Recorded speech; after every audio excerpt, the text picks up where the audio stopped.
Hello friend, welcome to Sinwood hub channel. आज हम बात करेंगे हम दिल दे चुके सनम, जिसे अंतर्राष्ट्रीय स्तर पर स्ट्रेट फ्रॉम द हार्ट के नाम से रिलीज किया गया। 1999 की भारतीय हिंदी भाषा की रोमांटिक ड्रामा म्यूजिकल फिल्म है, जिसका निर्देशन, सह लेखन और निर्माण संजय लीला भंसाली ने किया है। फिल्म में सलमान खान, अजय देवगन और ऐश्वर्या राय मुख्य भूमिका में हैं। राष्ट्रीय शायद झावेरचंद मेघानी के नाटक शीतल ने कांटे पर आधारित यह फिल्म एक नवविवाहित व्यक्ति की कहानी है, जिसे पता चलता है कि उसकी पत्नी किसी दूसरे आदमी से प्यार करती है और वह उन्हें मिलाने का फैसला करता है। फिल्म को मैत्रेयी देवी के बंगाली उपन्यास ना हन्यते का एक ढीला रूपांतरण भी बताया गया है। हालांकि फिल्म में इसे स्रोत के रूप में श्रेय नहीं दिया गया है। इसे गुजरात राजस्थान सीमा क्षेत्र में फिल्माया गया था। इसके अलावा बुडापेस्ट, हंगरी में भी फिल्माया गया था, जिसका इस्तेमाल इटली का प्रतिनिधित्व करने के लिए किया गया था। इस फिल्म का प्रीमियर 1999 के अंतर्राष्ट्रीय फिल्म महोत्सव में भारतीय पैनोरमा खंड में हुआ था। बंगाली फिल्म नील आकाशेर चांदनी इसी फिल्म से प्रेरित थी। ये फिल्म व्यावसायिक रूप से सफल रही और 510 रुपये मिलियन कमाकर वर्ष की सबसे अधिक कमाई करने वाली भारतीय फिल्मों में से एक बन गई। इसे आलोचकों से मुख्य रूप से सकारात्मक समीक्षा मिली। हम दिल दे चुके सनम को 45वें फिल्मफेयर पुरस्कारों में 17 नामांकन मिले, जिनमें सर्वश्रेष्ठ अभिनेता खान और देवगन शामिल हैं, और इसने 7 पुरस्कार जीते, जिनमें सर्वश्रेष्ठ फिल्म, सर्वश्रेष्ठ निर्देशक भंसाली, सर्वश्रेष्ठ अभिनेत्री राय और सर्वश्रेष्ठ पुरुष पार्श्व गायक उदित नारायण शामिल हैं। नंदिनी ऐश्वर्या राय पंडित दरबार विक्रम गोखले की बेटी है, जो भारतीय शास्त्रीय संगीत के एक प्रसिद्ध समर्थक हैं। ये घोषणा की जाती है कि समीर सलमान खान नामक एक युवक दरबार परिवार के साथ रहने के लिए आ रहा है, क्योंकि वह पंडित के मार्गदर्शन में भारतीय शास्त्रीय संगीत की बारीकियों को समझना चाहता है। उसे नंदिनी के कमरे में ठहराया जाता है, जिससे वह कहीं और चली जाती है और इसलिए समीर को नापसंद करने लगती है।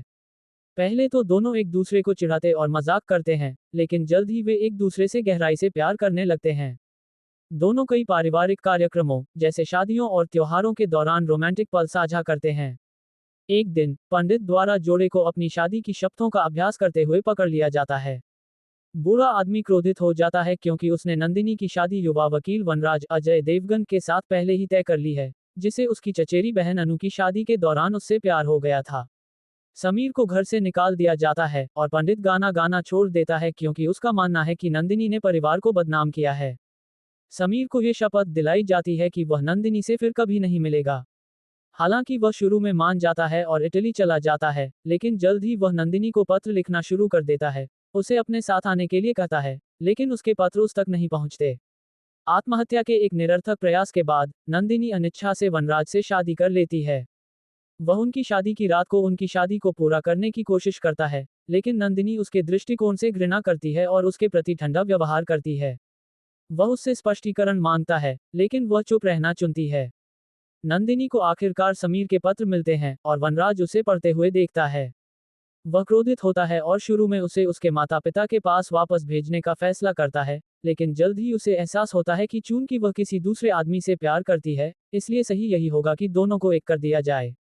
वनराज अपने माता पिता की सहमति चाहता है, जो वे पहले असहमत होने के बाद दे देते हैं।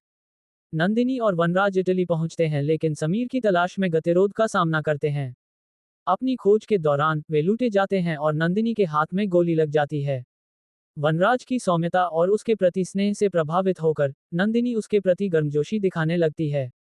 आखिरकार, वे उसकी मां के माध्यम से समीर का पता लगाने में सक्षम होते हैं, और वनराज कर्तव्यनिष्ठा से समीर के डेब्यू कॉन्सर्ट की रात उनकी मुलाकात की व्यवस्था करता है। फिर वह नंदिनी को अलविदा कहता है और दिल टूटा हुआ चला जाता है। हमारा वीडियो पसंद आया हो तो लाइक, शेयर और सब्सक्राइब करना।